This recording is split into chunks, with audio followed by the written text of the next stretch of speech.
আসসালামু আলাইকুম বন্ধুরা, আপনারা সবাই কেমন আছেন? আশা করি আল্লাহর রহমতে ভালোই আছেন।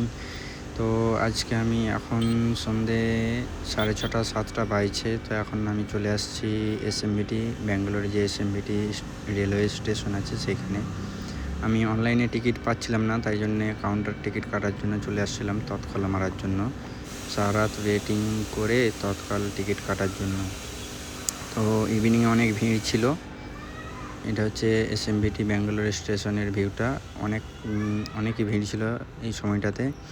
তো অনেক রাত হয়ে গেছিলো, আমি বসে বসে ওয়েট করছিলাম। তো সবাই ঘুমিয়ে পড়েছিল, আমি তো বোরিং হচ্ছিলাম। সবাই ঘুমাচ্ছে, আমি ঘুমোতে পারছিলাম না, কারণ আমার হচ্ছে যে ফোন টোন যদি কেউ নিয়ে নেয় তার জন্যই। পুলিশটাও মানে কি বলবো, দাঁড়িয়ে থেকে বিরক্ত হয়ে ও মানে বসে পড়েছিল, ঘুমোচ্ছিল আর কি বসে বসেই। সবাই ঘুমিয়ে পড়েছিল, দেখছেন কেউ জেগে নেই, যে যার মতন করে ঘুমাচ্ছে। বাইরে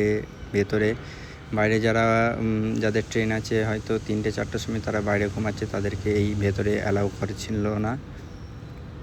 এইখানে অ্যালাউ আছে তাদেরই, যারা তৎকাল মারবে তাদের জন্য। তো দেখতে দেখতে সকাল হয়ে গেছিলো। এই যে আমার বন্ধুর সঙ্গে আমার একটা বন্ধু পটিয়ে নিয়েছিল, মানে কুকুরটা এখানেই সারাদিন মানে সারাক্ষণ ছিল আর কি। তো আমার বন্ধুটা ওর সঙ্গে বন্ধুত্ব করেছিল, কেমন বন্ধুত্ব করেছিল দেখুন।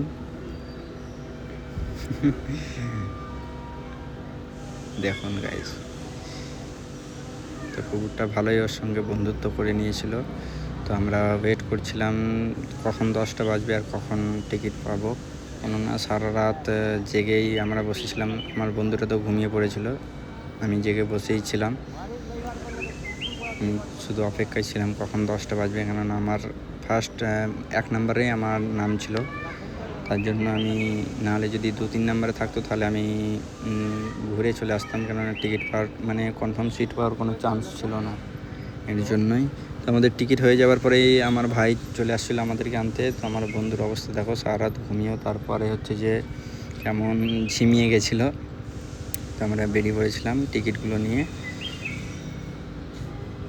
তো গাইজ, আমাদের তাড়াতাড়ি যেতে হচ্ছিলো, কেননা আমার যে ছেলেটা দোকানে ছিল সে দোকান খুলে ফেলেছিল, তার জন্যই। আর এখানে ওয়েদারটা সকালবেলা দেখতেই পাচ্ছ কত ঠান্ডা শুষ্ক ভাব, তার জন্য ঠান্ডা লাগছিলো বলে আমরা জ্যাকেট পরেছিলাম। এখানে মেঘলা টাইপের সকালের আবহাওয়াটা কত সুন্দর দেখতে দেখতেই আমার বন্ধুর গার্লফ্রেন্ডের সঙ্গে দেখা, দেখতে পাচ্ছ গাইজ, জুম করে দেখাচ্ছিলাম আমি। আমার বন্ধুর গার্লফ্রেন্ডের সঙ্গে দেখা, তো ওর সঙ্গে দেখা করে আমরা রওনা দিলাম আমাদের দোকানে। কারণ তাড়াতাড়ি চলে আসছিলাম, কেননা সকালে তো দোকান খুলেছিল, কিছু কাজও পেন্ডিং ছিল, সে কাজগুলো করার জন্য। তো গাইস, আমরা চলে আসছিলাম দোকানে তাড়াতাড়ি করে। আমরা এই যে আমাদের টিকিটগুলো আমরা গুছিয়ে নিয়ে আমরা কাজ স্টার্ট করবো বলে রেডি হই। দেখতে পাচ্ছ সবাই রেডি হচ্ছিল। তো গাইস, আবার পরের ভিডিওতে দেখা হচ্ছে। তোমরা সবাই লাইক শেয়ার আর ফলো করে